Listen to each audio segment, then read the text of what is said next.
Lisa Martinez pushed open the heavy glass door of Murphy's diner and stepped into the cold night air. Her feet hurt inside her worn sneakers, and her back ached from carrying heavy plates for the past 8 hours. The clock on her phone showed 11:47 p.m. She had been working since 6 in the morning, moving from her job at the grocery store to her shift at the diner. Tomorrow she would wake up at 5 to clean office buildings before starting the whole cycle again. 3 jobs barely kept her and her younger brother Jake afloat, but Jake's medical bills kept growing. The doctors said he needed surgery soon, and the insurance company kept finding new reasons to delay payment. Lisa walked down Main Street toward the bus stop. The streetlights cast long shadows on the empty sidewalk. Most people were home with their families, watching TV or getting ready for bed. Lisa tried not to think about what a normal life might feel like. She stopped at the crosswalk and waited for the light to change. That's when she saw him. A small boy stood alone on the corner across the street. He looked maybe 8 years old, with dark hair that needed cutting and clothes that seemed too expensive for a kid wandering around downtown at midnight. He held something in his hands that glowed with a soft blue light. Lisa looked around for his parents. The street was empty except for a few late-night workers heading home and some teenagers hanging around the closed pizza shop. No one seemed to be looking for a lost child. The boy appeared confused. He kept looking at the device in his hands, then up at the street signs, then back at the device. His small shoulders shook, and Lisa realized he was crying. She forgot about her sore feet and crossed the street when the light changed. As she got closer, she could see the device more clearly. It looked like a tablet computer, but unlike any she had ever seen. The screen showed symbols and numbers that moved and changed constantly. The blue glow seemed to come from inside the device itself. "Hey there," Lisa said softly, not wanting to scare him. "Are you okay?" The boy looked up at her with wide brown eyes. Tears ran down his cheeks. "I can't find my way back," he said in a small voice. "The numbers keep changing and I don't understand why." Lisa knelt down to his level. "What's your name, sweetie?" "Danny," he whispered. "Danny Walsh." "Okay, Danny, I'm Lisa. Where are your parents?" Danny looked at his device again. "They were supposed to pick me up, but something went wrong with the coordinates. The system keeps updating, but it doesn't make sense." He spoke like he understood what he was saying, but the words seemed too big for such a young child. Lisa didn't understand what he meant about coordinates and systems, but she could tell he was scared and lost. "Don't worry," she said. "We'll figure this out. Do you know your parents' phone number?" Before Danny could answer, Lisa heard a sound that made her blood freeze. A low rumbling noise was getting louder, coming from up the hill. She looked toward the sound and saw headlights moving much too fast down the steep street. A large delivery truck was racing toward the intersection where they stood. The engine roared, but she could hear something wrong with the sound. The truck wasn't slowing down for the red light. If anything, it seemed to be going faster. Lisa could see the driver fighting with the steering wheel. The truck swayed from side to side as it picked up speed. She realized with horror that the brakes had failed. "Danny, we need to move right now," she said, reaching for his hand. But Danny was staring at his device, watching the symbols change rapidly. He seemed frozen, unable to process what was happening around him. The truck was less than a block away and closing fast. Lisa didn't think. She didn't calculate the risks or consider her own safety. She saw a child in danger, and every instinct, she had screamed at her to act. She grabbed Danny around the waist and threw herself forward, carrying both of them away from the intersection. They hit the concrete sidewalk hard just as the truck roared through the space where Danny had been standing. The massive vehicle crashed into the front of Peterson's hardware store with a sound like thunder. Glass exploded everywhere. Car alarms started wailing. The truck's horn blared continuously, stuck in the on position. Lisa lay on top of Danny, shielding him from the falling debris. Her left shoulder burned with pain where it had scraped against the concrete. Her ribs ached from the impact. But Danny was safe beneath her, and that was all that mattered. "Are you hurt?" she asked, carefully rolling off him. Danny sat up slowly. His device had landed a few feet away, still glowing. "You saved me," he said, looking at Lisa with amazement. "The probability calculations showed I would be injured, but you changed the outcome." Lisa stared at him. What 8-year-old talked about probability calculations? But before she could ask, people started running toward them from all directions. A woman in nurse scrubs knelt beside them. "Don't move," she said. "The ambulance is coming." Lisa could hear sirens in the distance getting closer. The truck driver had climbed out of his vehicle and was walking around in circles, holding his head and repeating, "The brakes failed. The brakes just failed." But what caught Lisa's attention were the black cars that seemed to appear from nowhere. 3 expensive-looking vehicles pulled up to the scene before the first police car arrived. Men in dark suits got out and immediately began scanning the crowd. One of them spotted Danny and spoke quickly into a small device attached to his ear. Within seconds, all 3 men were moving toward them with purposeful strides. "Danny Walsh," one of them called out. "We're here to take you home." Danny looked scared again. "I don't know them," he whispered to Lisa. Lisa felt a chill that had nothing to do with the cold night air. Something was very wrong here. Lost children didn't have men in suits looking for them. Strange devices didn't glow with their own light. And 8-year-olds didn't use words like probability calculations. She had thought she was just helping a lost kid find his way home. Now she was beginning to realize she had stumbled into something much bigger and more dangerous than she could have imagined. Lisa woke up in a room that smelled like expensive flowers instead of the harsh cleaning chemicals she expected from a hospital. The bed beneath her was softer than anything she had ever slept on. Sunlight streamed through tall windows that looked out over a garden with perfectly trimmed grass and trees. Her left shoulder was wrapped in clean white bandages and her ribs were taped. The pain was manageable, nothing like the constant ache she usually felt after long work days. A machine beside her bed beeped quietly, monitoring her heartbeat. She tried to remember how she had gotten here. The truck crash came back to her in pieces. Danny's scared face, the men in dark suits, someone putting a mask over her face that made everything go fuzzy. A soft knock on the door interrupted her thoughts. A man in his 50s entered the room. He wore an expensive gray suit and moved with the confidence of someone used to being in charge. His hair was silver at the temples and his eyes were the same brown as Danny's. "Miss Martinez," he said, sitting in the chair beside her bed. "I'm Charles Walsh, Danny's father." Lisa studied his face. "Is Danny okay?" "Thanks to you, yes. He's perfectly fine." Charles leaned forward. "I owe you more than I can ever repay. You saved my son's life. Any parent would have done the same thing." Charles smiled, but it didn't reach his eyes. "You're not a parent, Miss Martinez. You're a 26-year-old woman working 3 jobs to pay for your brother's medical care. You had every reason to keep walking last night, but you didn't." Lisa felt uncomfortable.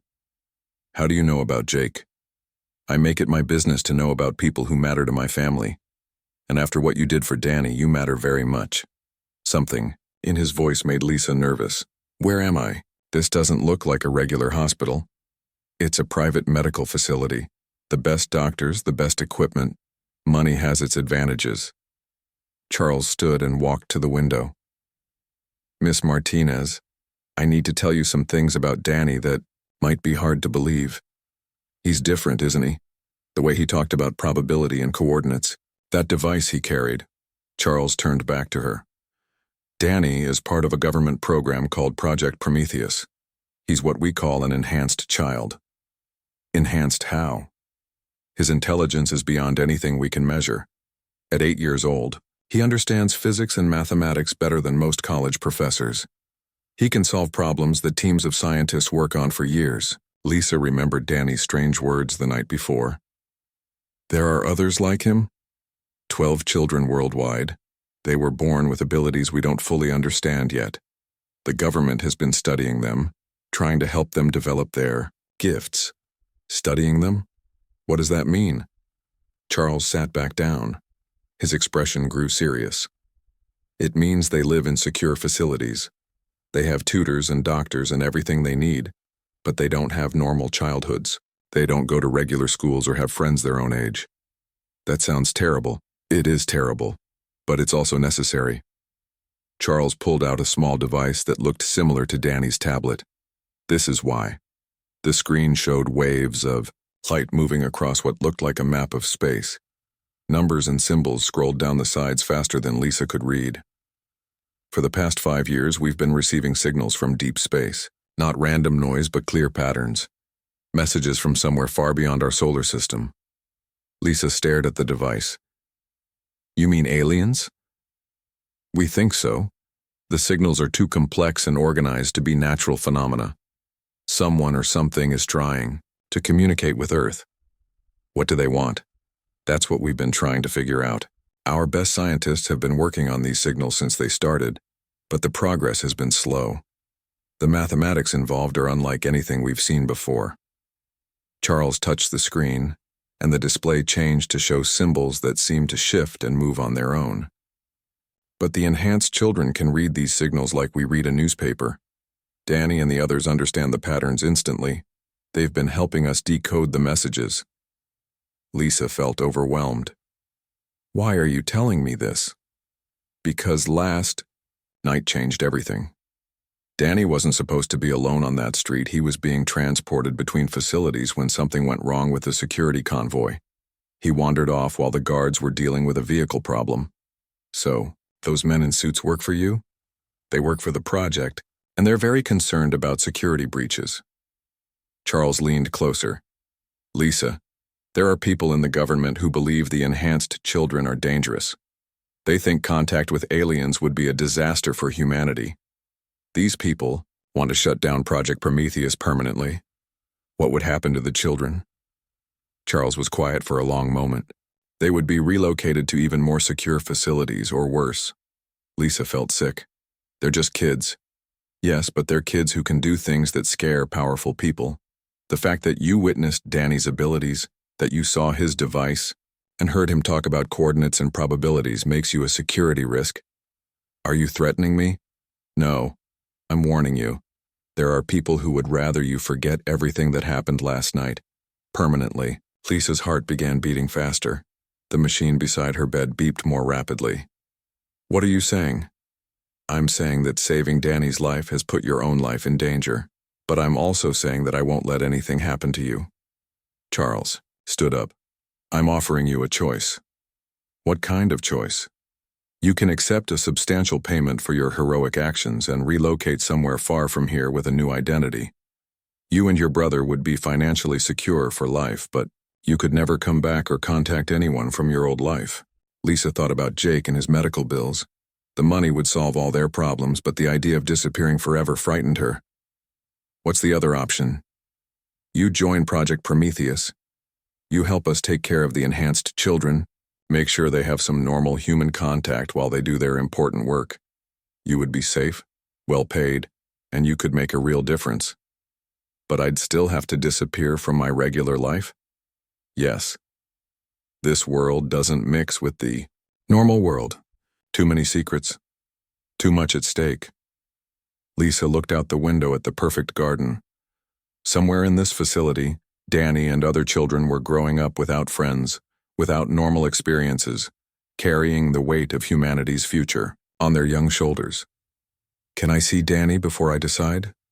Charles smiled, and this time it seemed genuine. I was hoping you would ask that. He's been asking about you since he woke up. As Charles led her down a long hallway, lined with expensive artwork, Lisa realized her simple act of saving a lost child had pulled her into a world she never could have imagined. Government secrets, alien messages, enhanced children, and people who would kill to keep those secrets safe. Her old life of working 3 jobs and struggling to pay bills seemed simple compared to the choice she now faced. But as they approached, a room where she could hear a young boy's laughter, Lisa knew she had already made her decision. Danny sat cross-legged on the floor of a room that looked more like a high-tech laboratory than a child's bedroom. Multiple screens surrounded him, each displaying different patterns of lights and symbols. His fingers moved across a keyboard faster than Lisa thought possible for someone his age. Lisa! Danny jumped up and ran to her, wrapping his small arms around her waist. Dad said you got hurt saving me. Are you okay?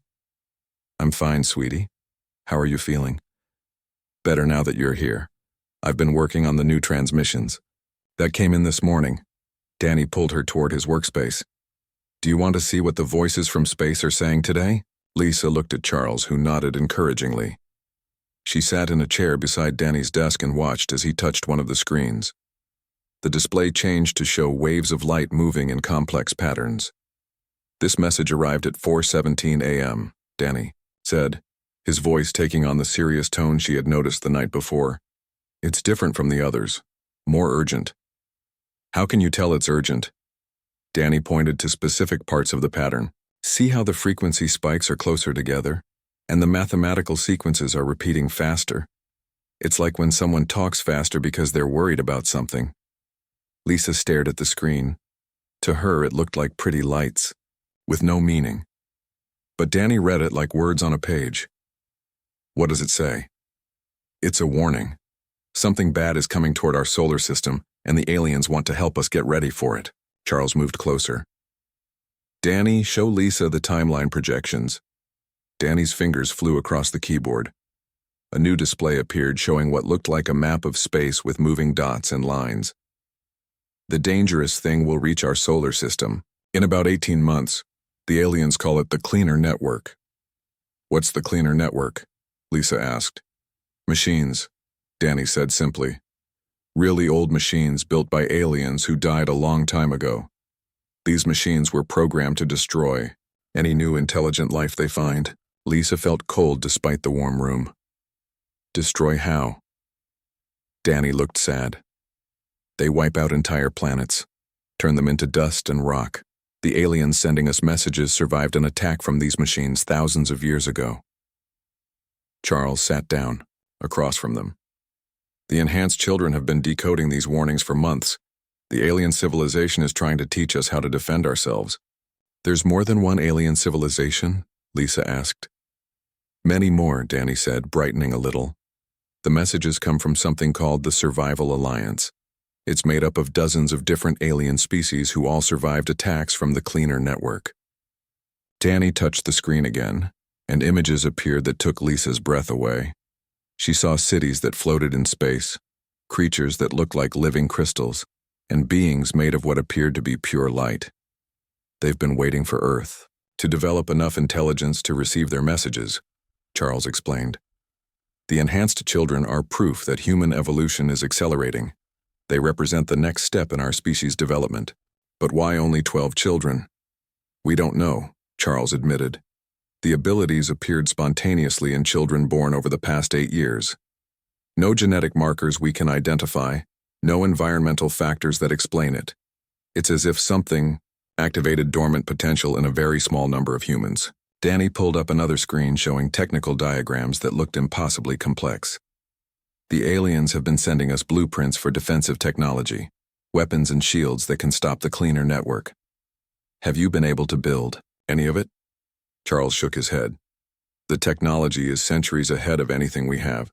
Even with the children's help translating the plans, our manufacturing capabilities are too primitive. We're like people in the 1800s trying to build a computer. So what can we do? Learn, Danny said firmly. The aliens know we can't build their advanced technology yet, so they're teaching us step by step. Each message builds on the previous ones, showing us how to develop the science we need.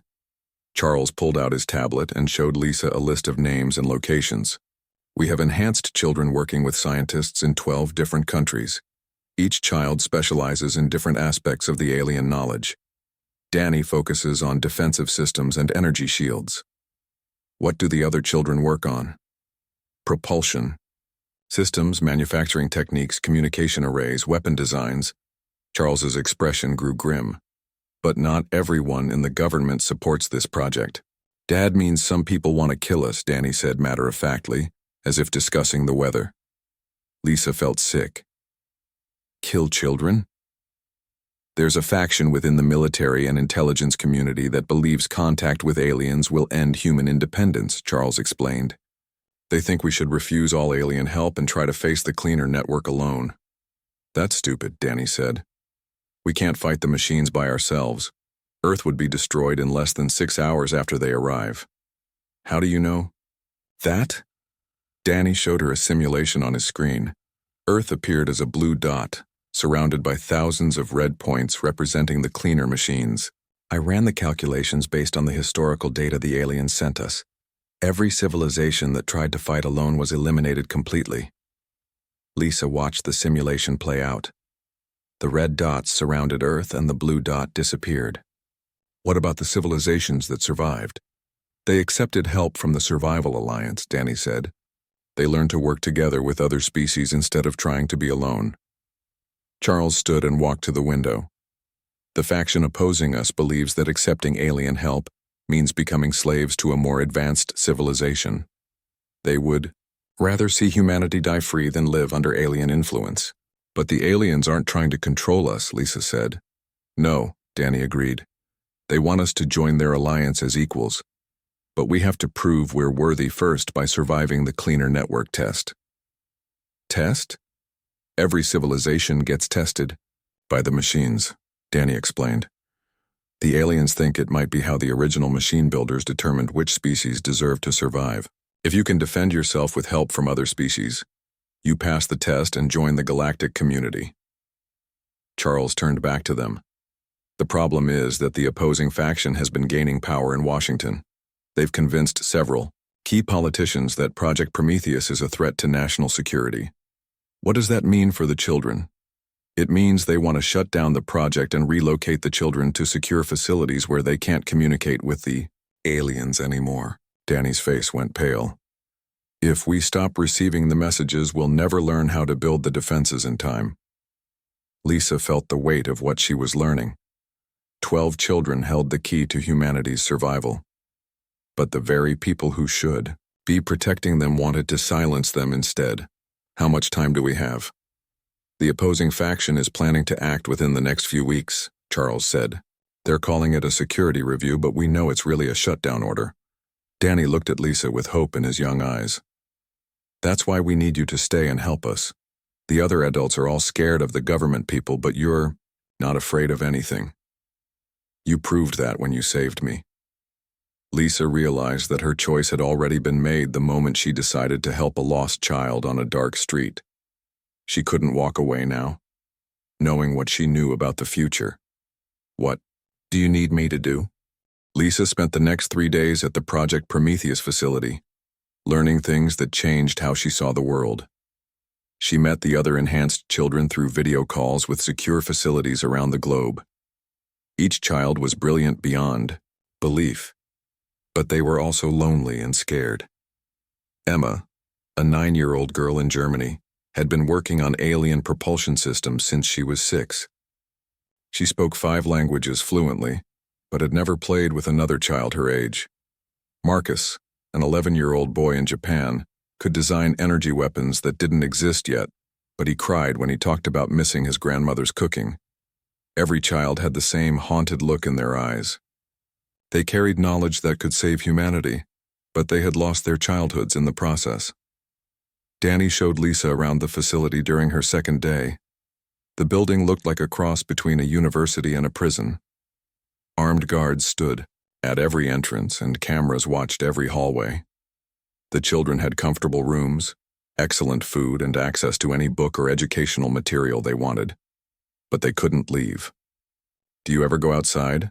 Lisa asked as they walked past a window overlooking the garden. Sometimes we can walk in the courtyard for an hour if the security team approves it, Danny said. But we're not allowed to talk to anyone who doesn't have clearance. Don't you miss being around other kids? Danny stopped walking and looked at her with eyes that seemed too old for his face. I don't remember what it was like before I came here. I was only 4 when they brought me to the facility. Lisa's heart broke a little. What about your father? Does he visit often? Dad comes when he can, but he's always busy with government meetings and defense contracts. He tries to make sure we have everything we need, but he can't change the rules about keeping us isolated. That evening, Charles found Lisa sitting alone in the facility's library, reading about Project Prometheus and classified documents he had given her access to. The reports painted a disturbing picture of children who were brilliant but emotionally damaged by years of isolation. Having second thoughts? Charles asked, sitting across from her. I'm having a lot of thoughts, None of them good. Lisa closed the folder she had been reading. These kids are being treated like weapons instead of people. I know. It wasn't supposed to be this way. When the project started, we thought we could give them normal lives while they helped with the alien communications. But the security requirements kept getting stricter. Because of the faction that wants to shut you down? Charles nodded. They've been building a case that the enhanced children pose a security risk. Every time we try to give the kids more freedom, something happens that makes the politicians more paranoid. What kind of things? Emma accidentally hacked into the German defense network while trying to access educational websites. Marcus built a working laser from spare parts he found in his room. Small incidents, but they fuel the argument that the children are too dangerous to have normal contact with the outside world. Lisa understood the problem.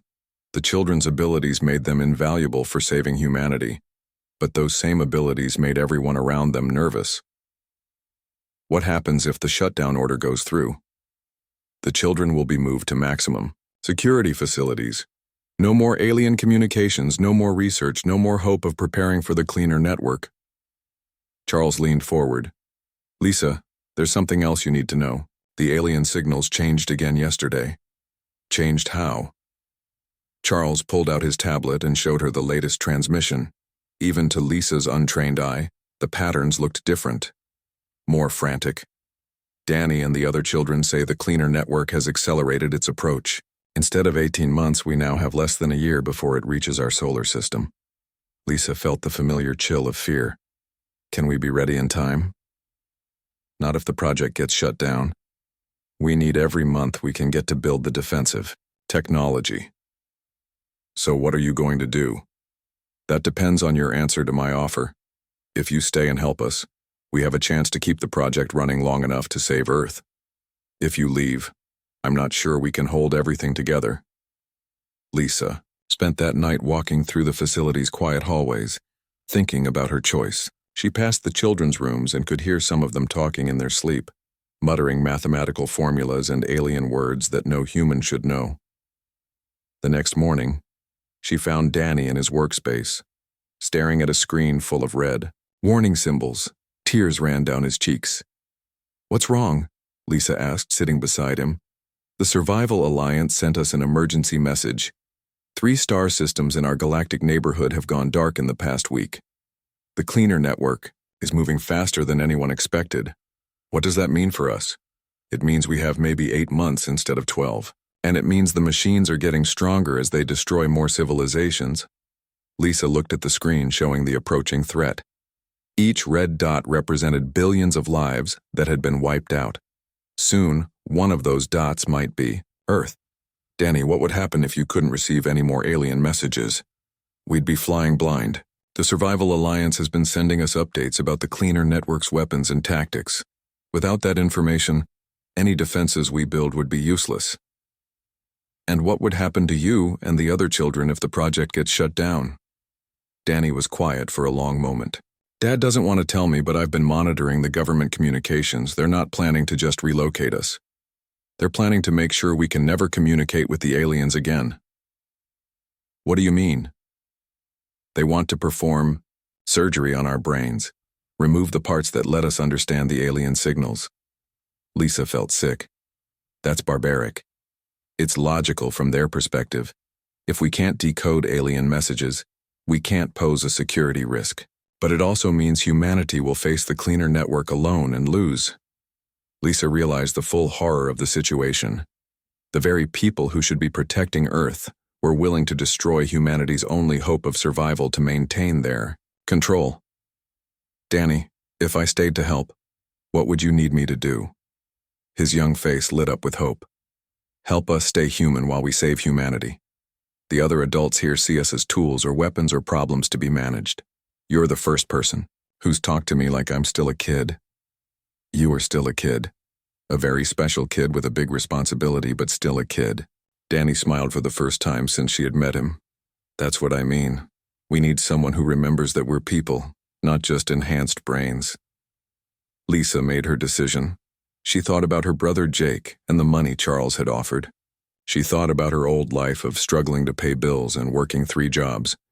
But she also thought about Danny's tears and the red warning symbols on his screen. "Okay," she said. "I'll stay. But I have conditions." "What conditions?" "First, my brother gets the medical care he needs paid for by the project. Second, the children get more time to be kids, not just workers. And third, we find a way to fight back against the people who want to shut us down." Danny hugged her, tightly. "Does this mean you're going to be like our mom?" Lisa hugged him back, feeling the weight of what she had just committed to. "I'm going to be your protector, and I'm going to make sure you have a chance to save the world." Outside the window, the sun was setting over the secure facility. In 8 months, humanity would face its greatest test. But for the first time, since learning about the cleaner network, Lisa felt like they might actually have a chance to survive. 6 months after Lisa made her choice to stay, everything changed. She had spent those months fighting for the enhanced children in ways both small and large. She convinced Charles to install a playground in the facility's courtyard. She organized video game tournaments between children in different countries. She made sure Danny and the others had time each day to just be kids, even while they worked to save the world. The children responded to her care in ways that surprised everyone. Their work became more focused and creative. They started collaborating better with the adult scientists. Most importantly, they seemed happier despite the enormous pressure they carried. But their progress made the opposing government faction more determined to shut them down. Lisa was reading bedtime stories to Danny when the alarm started blaring throughout the facility. Red lights flashed in the hallways, and she could hear boots running on the floors above them. Charles burst into Danny's room, his face pale with worry. "They're here. The shutdown order came through an hour ago. Military vehicles are surrounding the building." "What does that mean?" Lisa asked, though she already knew the answer. "It means they're taking the children tonight.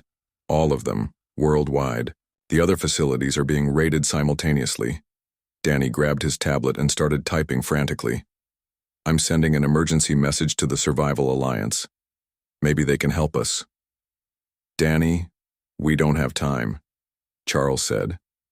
"You need to hide the important data before they confiscate everything." Lisa watched as Danny's small fingers flew across the keyboard, uploading files and sending messages to the alien civilizations that had been trying to help Earth. She felt helpless watching an 8-year-old boy trying to save his species while adults in uniforms prepared to destroy his mind.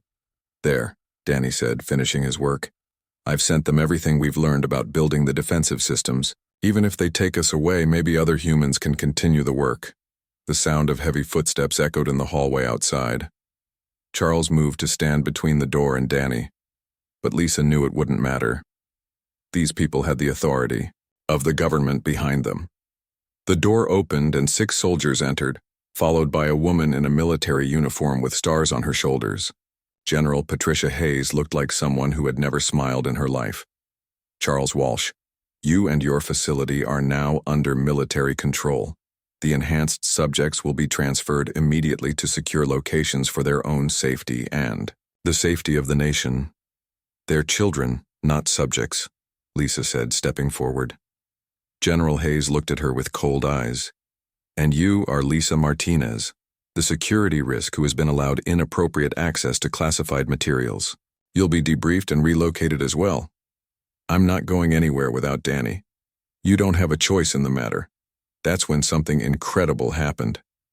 Danny's tablet began glowing brighter than Lisa had ever seen it.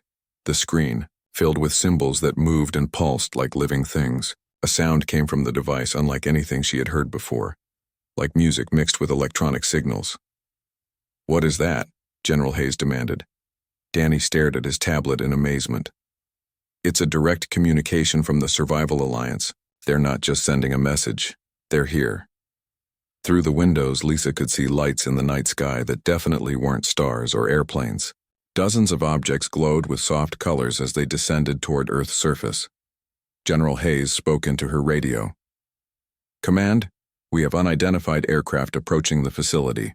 Request immediate air support." The voice that came back through the radio was full of panic.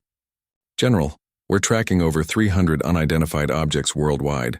They're not responding to any communications, and our weapon systems won't lock onto them." Danny looked up from his tablet, his young face filled with wonder. They're landing at every facility that has enhanced children. The Survival Alliance is making first contact to protect us. One of the glowing objects settled gently in the facility's courtyard. It was beautiful, like a crystal sculpture that had been carved from light itself. As they watched, a section of the craft opened and beings emerged that looked almost human, but moved with grace that seemed impossible. The lead being approached the window, and somehow, impossibly, Lisa could understand its words even though it wasn't speaking any human language. We greet the young guardians of Earth and those who protect them. We come because the time for hiding has ended. The cleaner network arrives in 72 hours. General Hayes grabbed her radio. Command, the objects are attempting communication. Unknown entities are exiting the craft. Danny ran to the window, pressing his hands against the glass. The alien being saw him and smiled in a way that looked remarkably human despite its strange features. Guardian Danny, your people have learned much, but you need our direct assistance to complete the defensive preparations. Will humanity accept our help openly, or will you face extinction alone? The question hung in the air like a challenge. Lisa realized that everything had led to this moment. All the months of preparation, all the alien messages, all the government paranoia had built up to a simple choice. Accept help and live, or refuse help and die. General Hayes looked around the room at Danny, Lisa, Charles, and her own soldiers. Lisa could see the fear in the woman's eyes as she realized her authority meant nothing in the face of galactic politics. I need to contact the president, General Hayes said finally. There isn't time, Danny said, still watching the alien being. The cleaner network is already in our solar system. The Survival Alliance fleet can help us fight them, but only if we accept their partnership right now. The alien being gestured, and suddenly the tablet screens throughout the facility lit up with images from space. Lisa saw Earth surrounded by a massive fleet of ships unlike anything human science had ever imagined. But beyond them, moving like a dark cloud toward their world, were the cleaner machines. Choose quickly, the alien said. In 72 hours, we fight together or your world dies alone. Lisa looked at Danny, who was staring at the approaching threat with the weight of humanity's future in his 8-year-old hands. Then she looked at General Hayes, whose face had gone white as she realized her plans for shutting down the project had just become meaningless. General, Lisa said quietly, I think it's time to make a phone call. 3 days later, Lisa stood on the observation deck of an alien ship, watching as Earth's first joint defense fleet engaged the cleaner network in a battle that lit up the darkness of space. Human ships built with alien technology fought alongside vessels from dozens of different civilizations. The battle was fierce but brief. The combined fleet, coordinated by enhanced children from around the world, destroyed the cleaner machines completely. Humanity had passed its test. As debris from the ancient machines drifted harmlessly into space, the alien commander turned to Lisa. Your species has great potential. The young guardians especially show wisdom beyond their years. Lisa looked down at Danny, who was working at a control station with children from every continent, coordinating the cleanup of the battlefield. He was still just 8 years old, but he was also now Earth's first ambassador to the galactic community. They're special kids, Lisa said. They are the future, the alien replied. Both of your species and of the galaxy itself. 6 months later, Lisa found herself in a job she never could have imagined. Earth's first interstellar children's advocate, helping enhanced kids from dozens of different worlds adjust to their roles in the Survival Alliance while making sure they still got to be children. Danny had his own ship now, but he still came to visit Lisa every week. They would sit in her garden on the moon base and look at the stars, no longer seeing empty space but a galaxy full of friends. Do you ever miss your old life? Danny asked during one of their visits. Lisa thought about working 3 jobs, struggling to pay bills, and the constant worry about her brother's medical care. Jake was healthy now, studying at the best university in the solar system, and planning to become a doctor himself. No, she said honestly. I don't miss being tired and scared all the time, but I'm glad I was there that night when you needed help. Danny smiled and took her hand. The probability calculation said you would walk past me, but you didn't follow the math. You followed your heart. That's what humans do best, Lisa said, looking up at the stars that no longer seemed distant. We help each other even when it doesn't make logical sense. That's why the Survival Alliance wanted us to join them, Danny said. Not because we're the smartest or the strongest, but because we care about others more than ourselves. Lisa squeezed his hand and smiled. A struggling waitress had saved a lonely child from a runaway truck. That simple act of kindness had saved not just one world, but had opened the door for humanity to help save the entire galaxy. Sometimes the most important moments in history begin with the smallest acts of love.